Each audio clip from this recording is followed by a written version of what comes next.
What's up, Renegade Nation? Before we begin the video, I'd like to give a big shout out to our most recent Patreon supporters: Musa, Lorenzo, The Game Dev, Adam Hart, Daryl Gaynor, Stinky Boy, Steven Sharp, Chelsea, Alex Arellano, Marvoius, Ann Van Leeuwen, Justin Petrzak, Ryan Zandis, Brian Nowatchik, Jordan David Inneking, Meme Review, and Tokusa. And as always, I'd like to give a big shout out to our executive producer, The Anime Hybrid. Thank you all very much for your support. And if you want to support us on Patreon, feel free to click the link down below to find out more. We'll see you there. Oh my god! You son of a bitch! Get off me! Oh my god! I didn't see the time! I didn't see the fucking time! God dang it, I didn't see the time!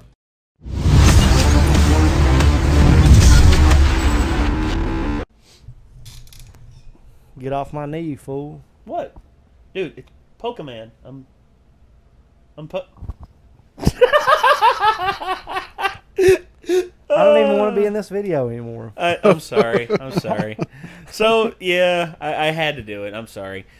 I didn't have to, but I just felt compelled. Okay, fine. Would you say Pokemon? Yeah. I'm not a thought. Ooh! Dude. You're not wrong, but damn. Watch it. Watch the rest of the. Or actually, no, she's not in that house anymore, so they actually don't give a shit. Because she actually was in the same like creators' houses like Michael Reeves and Lily Pichu and all of them, but she's recently moved out and she's. I'm not sure what they're calling it. Maybe the thought-provoking house. I don't know. I mean, she's moving into another house with like a bunch of other. How do you even know this? Because, dude, I follow certain news streams, and there was a whole thing about the creator crew that she was with. One of the people who was like really big and like trying to say we're a diverse group who does this and does that. Turns out he got hit with a bunch of sexual misconduct allegations, and there's receipts that it's 100% true, and yeah, dude's a straight up creep. There you have that. Yeah, which everyone who is involved with that crew right now is pretty much in damage control mode and just being like, yeah, he used to be my friend, but I did not know these things about him. And which how do you know? You can't know everything there is to know about it. There isn't. I mean, if you suspect something suspicious, then that's one thing. But again, I don't know everything that Chad does. I don't know everything that Nick does, and we pretty much live under the same roof. Yeah, I don't want to know everything about them. Sometimes I touch my butt when I'm alone. I don't want you to see that. I do too. It's whenever I'm wiping it. But like it's gross. You can't. That's the same as like people's family members and all that stuff. You can't be judged by that stuff. Like you don't exactly. You think people are their own individual. You think Woody Harrelson should be judged for what his dad did? Hell no. Now, his dad was a freaking hitman who killed for the mafia, killed a judge, and you think Woody Harrelson should be held accountable for that? No. And nor should awesome Pokemon games be judged by the trash ones. This is true. This is very true. Don't judge a franchise just off of one title. Yeah. Don't judge Pokemon based off of like I don't know, Hey You Pikachu or Pokemon TV. Instead, see it as a whole, as what it is. Anything after Gold and Silver? I don't know. Ouch. The remakes are cool. So that's my problem is I have been judging it as a whole. Yeah. Here recently, yes. Here recently with Sword and Shield, that kind of pissed a lot of people off. That's judging it based off of one title. I'm saying I'm judging it as a whole because it hasn't fucking grown the entire time it's been around. I mean, there's really not much different. No, there isn't. I mean, it's basically the same turn-based RPG stuff. Nothing that like adds like great value to the game, in my opinion. There's you can dress them up now. Now you can have them in beauty pageants. It's like I don't want a Honey Boo Boo Pikachu. I don't want that kind of situation. Like, I want cool ass looking ones. They look stupid as shit now for the most part. All the new ones look stupid as shit for the most part. There's like 5 every once in a while that come out that look cool, but I mean when you Pokemon is a set of keys that are just like got eyeballs glued to them. Like, I mean, you're not doing much. A teapot. Wow. People tried to explain that to me as like that's an actual Japanese folklore thing, and I'm just like, fair enough, but I still think it's a really lame Pokemon. Well, there's design. way more cool like Japanese demons. Yeah, there's a lot more Oni like and just there's fucking. There's actually it goes back to Oni, but Chin Pokemon from South Park. Oh yeah. They predicted that. Really? It's just like we have Scratchy Cat, Landpator, Shoe. Shoot. Yeah, I was like, if they ever come up with a Pokemon that looks like a shoe, that's gonna and then lo and behold, Key Pokemon, Teapot Pokemon, like ice cream cone Pokemon. yes, ice cream cone Pokemon, like honestly, there are really some stupid ones. I mean, they started out with a magnet Pokemon, to be fair, but at least magnetism is like a force that can be made interesting. And, yes, so. It's almost as if the art style changed. Well, do you know what I mean? As the series has progressed forward, new artists have come into Game Freak, and shifts in artistic style affect. Like for instance, The Walking Dead was affected by that when Charlie Adler left. Yeah, and I forget his name, but when the new guy took over, The Walking Dead took on a whole new look with its art style, and people liked it for the better. However, with certain things, things go downhill.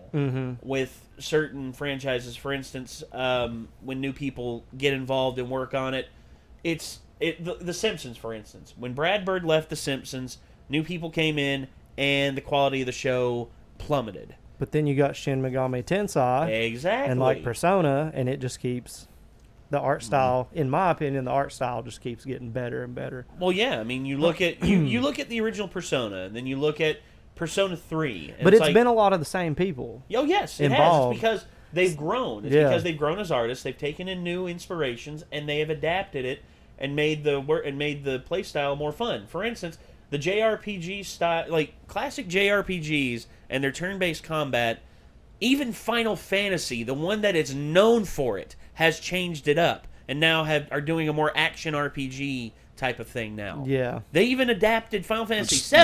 That's one solution, but like Persona 5 is doing turn-based combat, but actually keeping it incredibly interesting. Exactly, something that Pokemon, in my opinion, has not done at all. Well, exactly. I don't think so either. Well, they added like elements to it, like if it's raining this, or if it's this day or this time. But still, that's kind of like that's not the meat. It's not the meat of the game getting better. It's just more toppings that aren't even that great, like the fashion show shit. Like, who cares about that? And here's one thing.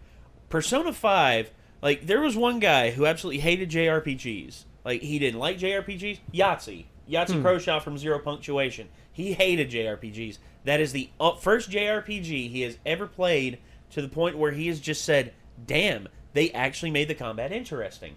Now with everything else, with Pokemon, how they can make the combat more interesting, I think they can. If they want to do an action RPG style, imagine this. Imagine you are like running around the field with your Pokemon, and you actually like have to, and you can like summon or call back your Pokemon, and you can do that kind of stuff. I think that'd be really cool. It would add a new layer onto how you battle, and I think it could be more fun. But at the same time, part of what helps with Persona 2 is the fact that there are so many different things you're doing in a turn-based manner that wouldn't actually work at all in Pokemon. They'd have to change up their lore and the way shit works to even get close to that complex.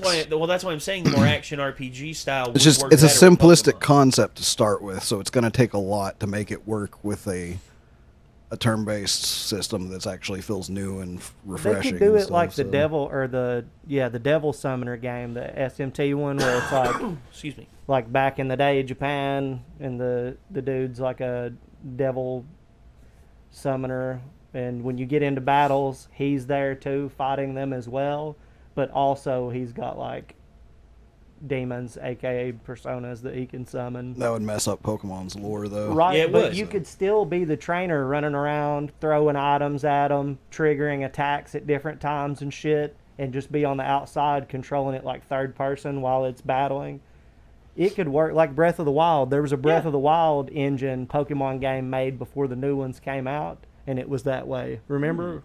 You were one of the people that... Yeah. I remember showing you that. Yeah. And honestly, I would have loved for that could to work, have been but the main they way. will never do it. They've picked their way to do it. It looks a little bit better. Well, it looks a hell of a lot better than it started, obviously. But it's not any huge difference in gameplay. The battle system needs to be upgraded, otherwise people are going to start gravitating away from it more and more. Well, it's just a Fisher-Price game, if we're being honest. I played that thing half asleep most of the time, had never a single challenge in beating it. It's just not that difficult of a game at all. Yeah. Well, speaking on game difficulty, I mean, I wonder how difficult this game is that Jaden's going to be picking up. I don't know. So, Jaden Animations made a video talking about the best Pokemon game you've never played. I'm wondering which one she's referencing. Let's find out. If I had to guess, I would say probably one of the Mystery Dungeon games. Yeah, maybe. I've heard those are pretty fun. Okay. So. Let's have a look. I just played one of the best Pokemon games ever, and I'm here to tell you all about it. I'm a huge Pokemon fan. Ruby was one of the first video games I remember owning, and I've decided to devote the rest of my life and soul to the franchise. God, I feel old. Ruby wasn't even... I mean... I feel so old now. Ruby was, like, way after, like, my era of Pokemon. I felt like I was way too cool for it when it came out. Ruby was 3rd gen. So. Yeah. Well, I was like 13 or 14 when I was, this game came out. yeah. Oh, God, dude, making me feel old, Jake. Stop Play the new games when they come out. Do I have to like them? No. Frankly, I think the past few recent ones have been kind of garbage. But that won't stop me from getting my hopes up thinking the next game will be different, even though deep down, we all know it won't be. But Pokemon does have a few side games you might have heard of, like Pokemon Mystery Dungeon, or Pokemon Stadium, or that weird geometric one. But there's one franchise that I feel like doesn't get talked about nearly as much as it deserves, and that's Pokemon Ranger. I told had the original Hey, Pokemon Ranger game as a kid, and I remember 2 things about it. I liked it, and circles. Lots of circles. The flashbacks are beginning. When I remembered Pokemon Ranger existed, I decided to look it up and see if it was worth possibly making a video on, and that's when I realized there were actually 3 Pokemon Ranger games. Pokemon Ranger Shadows of Amia, and Pokemon Ranger Guardian Signs. Bit of a Pokemon Ranger mouthful, but I digress. I was looking at some forums of people discussing which one they thought was the best, and it's no Shrek Shrek 2 was on a lot of people's lists. So I bought the game. Now sit down and get comfy because I just played this game for the first time, and I'm here to tell you about why it's the best game ever. The game starts off with your character taking the entrance exam to a Pokemon Ranger school, and it only took me 2 attempts to draw 5 consecutive circles around this barely moving Pikachu. You're dang right that's impressive. I guess that's all it takes, because now I'm officially a member of this secret army for this inscrutable team school plotting to rule the world. Oh, he's just kidding. Yeah, it's a normal school. I'm introduced to my class, and for some reason they've been, like, starved for new human contact or something, because they're bombarding the teacher with questions. Are they a boy or a girl? Which is it? Is she cute? So I'm introducing myself, and apparently the teacher catches this Keith kid looking at me with a big grin. Anyway, you go sit next to Keith. Oh, okay, just plop me right next to him. Yeah, I don't mind or anything. Thanks, Teach. Anyway, you get a tour of the school from this girl with me, meeting the other teacher, Mr. Kinsaid, who's apparently a stickler for making sure kids don't run in the hall, and this kid Isaac that with me called Mushroom Hair. Both my IQ and my height in centimeters are 163. Alright, bud. After getting a feel for the school, you're taught how to capture Pokemon with your styler. Loops portray the feeling of friendship, so the more loops you draw around the Pokemon, the more it will submit to your friendship. That's nice. You finish the school day and are fast asleep in the dorms when all the students decide it's initiation time. Get up, sleepyhead, it's 4 a.m. Time for your student initiation. Yes, sirs. They tell you to find all 4 of the stylers they've hidden around the giant school, and after doing so, you have to put them in the basement for some reason. So you head down there after finding them all, and are in the basement when... Why are you down here? Only I'm permitted to be in the basement. Leave now! Anyway, Isaac, have you finished testing my very secret experiment no one can know about? The rest of the school year goes on without any big problems. Pokemon Ranger Crawford comes and talks about what it's like to be a ranger. You save the milkman from some Bidoof. You attend a one-day internship at the local Pokemon Ranger base, and they make you bring them their lunch as an important mission. Actually, while you're at the internship, someone runs over and says the Pokemon on the beach are acting strange. You go with the Rangers to check it out to see all the Pokemon going crazy, and save the day by capturing them with your loops of friendship. But yeah, that's weird. Finally, you make it to graduation. Jaden, come up and make a speech as the class representative. Oh, I'm the class representative, huh? Well, don't mind if I...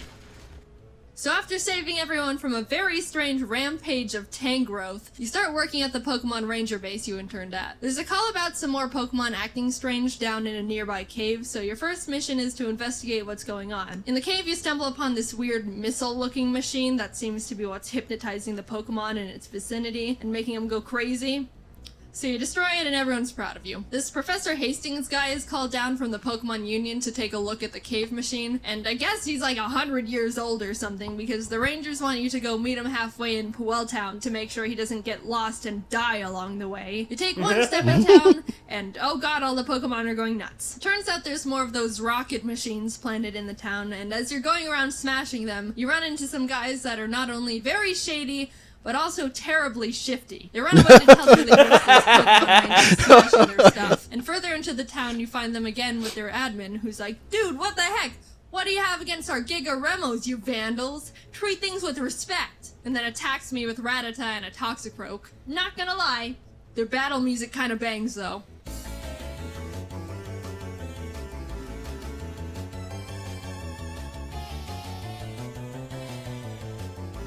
Sounds like Teenage Mutant Ninja Turns Turtles out on the they're NES.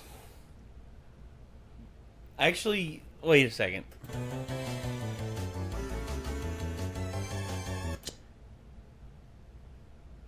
That's Surfer Rock. That's like friggin' Dick Dale stuff. Yeah. It's just they put a techno tinge to it.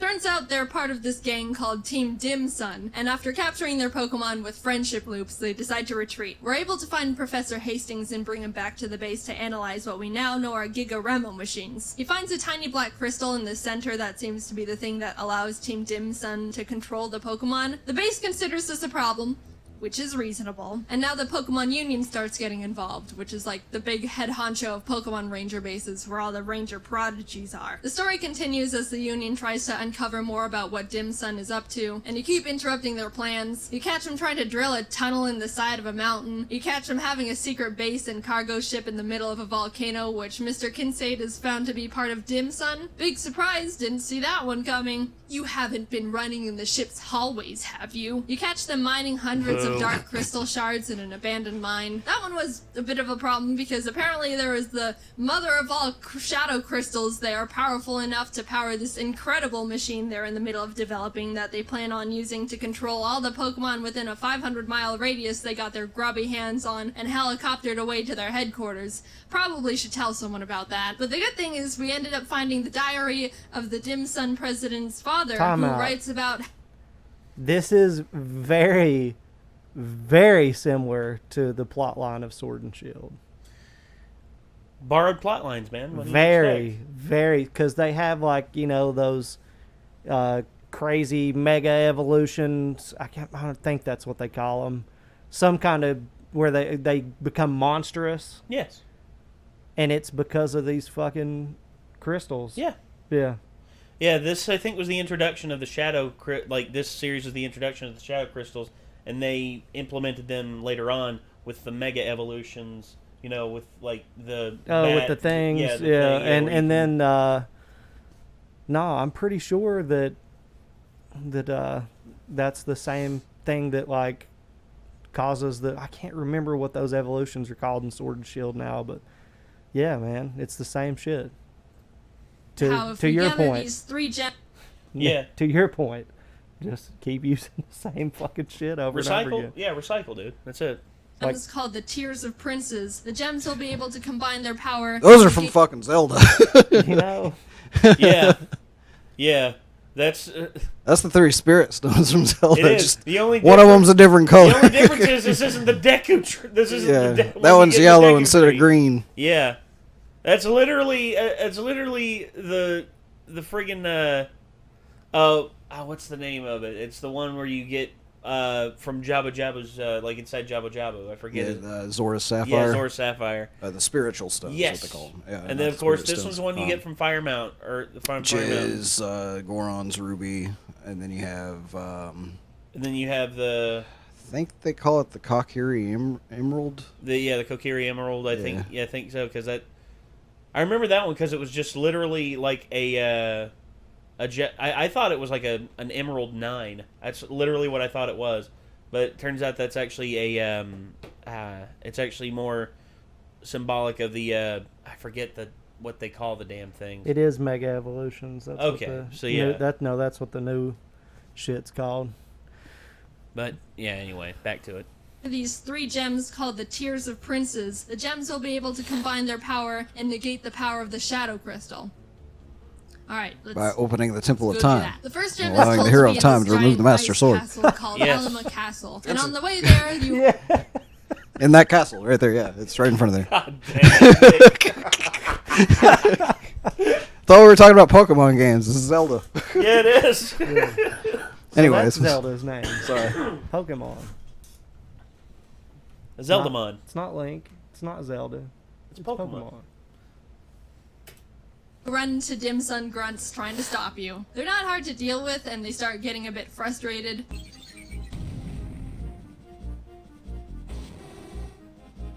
I want to pay you with a snowball.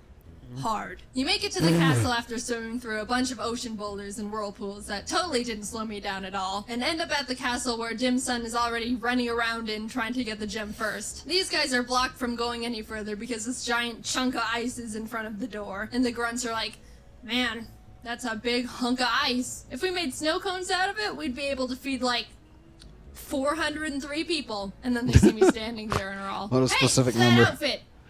What are they called again? Pokemon Ranger? You came for a snow cone? You deal with that whole situation and end up in the room just before where the gem is being kept, where you're introduced to one of the members of Team Dim Sun's Sinistrio trio, Ice. I don't know what his deal is, but he called me Jaden Noob and then dabbed, so I had to murder him. Well, I captured and freed his Frostlass, and he scurried away all, well, I didn't need the gem anyway. After gaining the trust of the Lucario guarding the gem with more of my loops, the blue gem of the Tier of Princes is mine. Fast forward a bit, and you get the red gem as well after defeating Sinistrio Lavana and her Infernape. She doesn't dab, but she does do this sexy little dance. The guy from school, Keith, who's a ranger now, was assigned to get the yellow gem and hasn't come back yet, so the Union's like, alright, Jaden, go check on him. You hop on a boat to the destination, but whoops, apparently a Wailord is in trouble. I'll just go down there and see. Yep, I thought so. These Dim Sun grunts are trying to kidnap a Wailord, and after destroying the machines that were trapping it, they decide to just grab a Wailmer instead and try to convince their boss it's a Wailord mini. You follow them on the rescued Wailord and start infiltrating their base. Down a hall, you discover the grunts squishing the Wailmer through the door, and as you follow them into the room, they're like, oh crap, shoot, do you want to deal with the ranger? Oh no, I'm too wimpy. I know. Let's apologize. Sorry. We got the Ranger's confidence. Charge! And then drop a truckload of Slackoth on me. After capturing all their Slackoth, they're like, oh no! And then all of them just grab me and shove me out of the room and lock it. Which honestly is more effective than like 99% of all video game villains. So you keep running through the base and end up actually finding mushroom-haired Isaac from Ranger School. He's been manipulated into building Dim Sun's incredible machine, and we agree to take him back to the Union after we finish up our business in the secret hideout. We finally encounter Mr. Kinsaid, who's manning the Wailord operation. He's being all maniacal, but we successfully capture his Gliscor, save Wailmer, and bring Isaac safely back to the Union, where he gives us access to the incredible machine blueprints. Skipping ahead in the story a bit, we end up not being able to get the yellow gem because Heath, the last of the Sinistrio trio, kidnapped Keith, and we exchanged him for the yellow gem. I kept trying to say no, but I guess it's good we saved him. The Union makes a plan to have their top rangers go and fly to Dim Sun's headquarters and face them head on. Jaden, you can just sit in the corner and do nothing. But right as they leave to do that, the Sinistrio trio busts through the Union walls and are like, ha ha ha, we'll be taking this, and steal back Isaac because they need him to complete the incredible machine by midnight so they can activate the Shadow Crystal. Isaac complied because they threatened to kill his sister or something. So new plan, now I have to get Isaac back and basically destroy the machines that were protecting their building / incredible machine, because oops, I didn't mention this before, but they turned their entire building headquarters into the incredible machine. What? We basically just waltzed right through the front doors of the headquarters. Heh, that'll stop people from entering. What? How did you get in here? And battle our way up to Isaac, who's like, you're a bit too late. I totally just completed the entire machine and they're about to use it to hypnotize all the Pokemon in the region in like 5 minutes. well, dude, at least your sister's not dead. So you run to the top, defeating the Sinis trio every floor of the way, and grab the last Tears of Prince's gem. And you get to the top where you meet the Dim Sun president Blake Hall for the first time, and he's like, Wait, what? Blake has some explaining to do. And you get to the top where you meet the Dim Sun president Blake Hall for the... Kind of looks like Dr. Disrespect. Yeah, he does. So this is where he went. Damn it. And then, like, 70s porn Joker behind it. This is Jokario. It's like Joker Mario. Yeah. Or Joker Ron Jeremy. Just imagine Ron I'm Jeremy. gonna get to me a Batman. The fucking mayor from Powerpuff Girls became the Joker. Oh, God. Vote for mayor, Gosh. But, yeah, my stepdad's got some explaining to do. Yeah, we got to figure that out. Yeah, because his name is Blake Hall. First time, and he's like, "You're too late. It's time for darkness. Get her, Dusknoir." And then I capture it immediately. And he's like, "Just kidding. Get her, Darkrai." And then Darkrai just starts dipping me into darkness, and Keith has to come save me on his Staraptor. So Darkrai's like, "Well, then I'm gonna just dip these guys into the darkness," and throws Blake and his assistant into the void. Yeah, Darkrai doesn't give a fuck. Haha, but I decided to capture and free That's Darkrai one of the anyway cooler with new the help ones, of the Tears of in my Princes opinion. and save the day. Yay, woohoo! I'm a hero. Time to take a nap. Now, Pokemon Ranger is a big game. It took me about 24 full hours to get through the game, so I had to leave out a lot, and I mean a lot, of other points in the story. There's even a bunch of side quests that are actually pretty entertaining and funny you can complete that help power up your styler. There's one where this guy says he researches smells and wants me to bring him the stench of a muck. So you do it, and he's like, yes, and puts it in a jar. Then later on in the game, he pops up again, and this time asks for a Weezing and a Skuntank, to which he's like, yes, and puts them in jars. Then he's like, thanks, dude, and you never see him again. The dialogue is absolutely amazing. This game has probably the best writing out of any Pokemon game I know of. Team Dim Sun is obviously the star of the show, and whenever they come on screen, you know they're gonna have something funny to say. At one point, while I was trying to get into their secret base in the volcano, I captured the Pokemon they were controlling, and they're like, time to make our escape, and set off dynamite, which exploded a giant boulder and blocked the entrance to the base, which they're like, shoot, we were supposed to detonate it after we go in. So they had to wait for me to go get a Pokemon that can destroy the rock. And they're like, thanks, Ranger, we'll be grateful for this for about a second. And they run through the door, so you follow them, and they come back like, hey, we forgot about you helping us. Take this! And drop a bunch of Numel on me. Also, all of the music that plays when they're around is awesome. I was jamming out whenever I was running around their base. It's a bummer this game isn't super popular. I know it's got a small cult following, but it definitely deserves to be more well-known, and I really consider it one of the top Pokemon games out there, just on writing alone. It's not a hard game, but, I mean, Pokemon isn't meant to be a difficult game series anymore. I can see some people getting a bit tired of the capture system since it doesn't change much throughout the game, but honestly, again, I think the story and dialogue far make up for the semi-repetitive capture and battle system. Now, I know I kind of just talked about the entire plot, but if you're curious about playing it yourself, there's so much I left out, and there's still a lot to discover about the game, so I highly recommend it. I'm being honest when I say I didn't even cover a third of what happens in the game, and there are a lot of funny moments I really wanted to talk about that I just didn't have room for in the script. I'm just trying to convince you to play the game yourself at this point because I think it's just that funny of a game. But I'll stop. But here's all my stats after completing the game. It took me about 24 hours to complete it. I captured 734 Pokemon and ran away from 106. I think that's a pretty good ratio. And look, I drew a total of 9,077 loops. With that amount of practice, I bet I'm a master at drawing circles now. So many loops, brother. Thanks for watching the video on me drawing circles for 20 hours. Huge thanks to the team for their hard work. This video was massive and it turned out amazing. I've mentioned this before, but I've been enjoying the video game videos a lot. So if you have a weird game you think I should take a look at, let me know. A lot of people have already been requesting this game called Elite Beat Angels, which is some sort of rhythm game with male Elite cheerleaders. Beat It Agents. looks amazing, but I think that video would get mega copyrighted. So, Yes, it would. unfortunately, I don't think I can play that on YouTube. It looks really good, though, if you want to check it out. Anyway, I don't have much to say this time, so see ya later. I would play it. I'll try it. What? Pokemon Ranger. I played it back in the day and was really mad because I got it not knowing that like it was going to be way different than regular. I thought, oh, I get to be not like Ash or like some kid. I get to be a Pokemon Ranger in this one. I thought I was going to, Yeah. I thought it'd be a little different, but I did not I did not like it back in the day. Well, I will say this: the comedy of it seemed pretty on point. Yeah. I think it was. I'd probably rather watch someone play it than play it myself because, like she said about the, some people getting real bored with the loops. I'd be bored in about 5 minutes with that, I bet.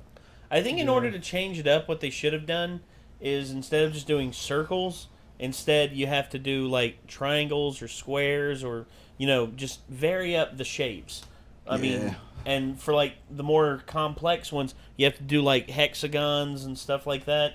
Or hell, I remember there was a Castlevania game that did a spell casting system on the bottom screen. You had to draw the circle and the pentagram, and you actually had to like do little etches on the side of like which spells you wanted to use, and it would do that.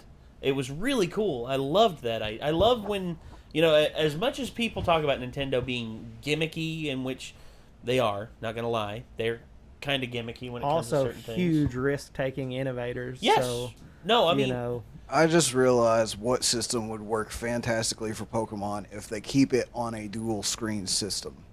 What's that? The World Ends With You's combat system essentially changed to be to where the inputs you're putting in with the pad are commands you're giving to your Pokemon. So, like, fall back, like, go in, like, dodge, whatever. Defend, like, juke left, juke and then right. you're swiping on your screen to command them to do their moves. Yeah. Like, and the more accurate your swipes because that are on the command thing of like doing two things at once fits more with like in my opinion, the idea of being someone who's telling your Pokemon what to do. Yeah. You still have a bond between them, so they kind of read your your cues and everything with the as well. Switch, with the Joy-Cons, I mean, you could do that instead of the swipes. You could do it with your hand motions and shit. Yeah, possibly. Well, Because the World Ends With You, if you haven't played it, is definitely worth checking out. Like, you have a partner, and you fight separately from your partner on the two different screens, and so you have one where you're doing, like, slash commands and stuff on the touch screen, and then your partner's putting in, like, rhythmically, like, you're putting in rhythmic stuff with, like, the directional pad to have your partner fight. It kind of breaks your brain a little bit, but when you get used to it, it's a really interesting and unique combat system. Yeah. And it's a good JRPG, I think Astral Chain's combat system would actually work really well with Pokemon. Well, that's going to be a full action RPG if you go with that. Well, true. Although there are ways you can tweak it to where it would be a little more laid back. Yeah. There could be ways. It's just how Platinum did it with Astral Chain. Plus, part of the point of Astral Chain 2, like Persona, is you're also in there fighting. Like, you're smacking the shit out of stuff and shooting stuff and everything with your character while your entity is also fighting alongside of you. Mm-hmm. Yeah. So, I mean, Pokemon trainers don't run in and kick the shit out of the other Pokemon, No. But I think a system where you can cast them out of their, to fight, and you're back there and you're taking action. Like, whenever your Pokemon gets injured or paralyzed, you can rush in and give them a quick boost, like hit them with a anti-paralysis and stuff like that. If you did it in a way where you had a system that, and I see a lot of people who are big fans of Pokemon fucking hating it if they do it this way, but you run around yourself, and then you can command your Pokemon like you do to move around with the other stick, basically. Mm-hmm. And you have to be within a certain range of your Pokemon to use items on them, but you can't be too close when other Pokemon launch attacks at your Pokemon because you can actually be hurt yourself. Yeah. And so you have to be out of the way of the danger of the fight, but you do have to be, like if your Pikachu's over there in the trees and you're trying to use a potion on them, it doesn't work. Yeah. You got to be within the vicinity of them. I could see that. Something like that could kind of work. Not to mention, like, if you're fighting another Pokemon and it gets weak and it starts to, like, run off or something, and you have to kind of, like, chase it down a little bit. If you're too far away, you'd have to huck the Pokeball, like, way more accurately or something. Or if their level's too high and you don't have enough badges, then they'll run away from the battles and shit. Yeah. But the thing that I always thought, basically, was pretty much just you control your Pokemon with the stick, and each of your 4 moves is on a button. Yeah. And you press the button, and it uses the move, and the moves can actually be varied up and have some work put into them. So say tidal wave, right? Like aim the fucking direction it comes in from. Like fireball. And your opponent can actually dodge. like, you know, get in, aim it at them, you know. It's like, I don't know, like rainstorm and stuff like that, you know, it just makes it rain, but like, you know, you can have it like kind of a MOBA and like, or a lot of other RPGs where depending on what the move is, it has a different mechanic for it. And a lot of RPGs that have put that time into their combat system to have all those moves have different mechanics and stuff. That's the reason their combat systems are that fun and entertaining and they don't get boring. Yeah. And rather than just a digital dice roll every time. Yeah. Mm-hmm. It's like Divinity 2 is kind of like that. Started out with a Frost Witch, and I have basically like a hail storm that I cast, and like you click it, and then you click where you want it to go, so you can aim it. You can try to group people together. Like if you see 2 guys, you can try to hit 2 people with the same cast, stuff like that. Like, I mean, I don't know. Makes sense to me. There's all kinds of stuff they could do, and they just do nothing. That's why I'm just disillusioned with it. I don't really care anymore. They do things, but it's not enough. It's not enough of a change, I don't think. But yeah. Who knows? They don't do enough to make me feel like they're actually putting any kind of legitimate caring effort and love into the games. Yeah. It just feels like every single one's a money grab. Yeah. Minimum effort money grab. Well, ladies and gentlemen, this this whole ordeal has opened my eyes to, you know, Pokemon Ranger. You know, maybe I'll try. Maybe giving it a shot, seeing what's up with it. Yeah. I'll probably watch somebody play it at some point, but yeah, I don't think I'll play it myself. Yeah. Well, hopefully you all enjoyed, and hopefully we will see you all in the next one. So I guess until then, signing off. I'm Nate. I'm Chad. I'm Nick. If you want to see the original video, links in the description. Also check out Jaden's channel by clicking her name in the title of the video, and we'll see you in the next one. Peace out.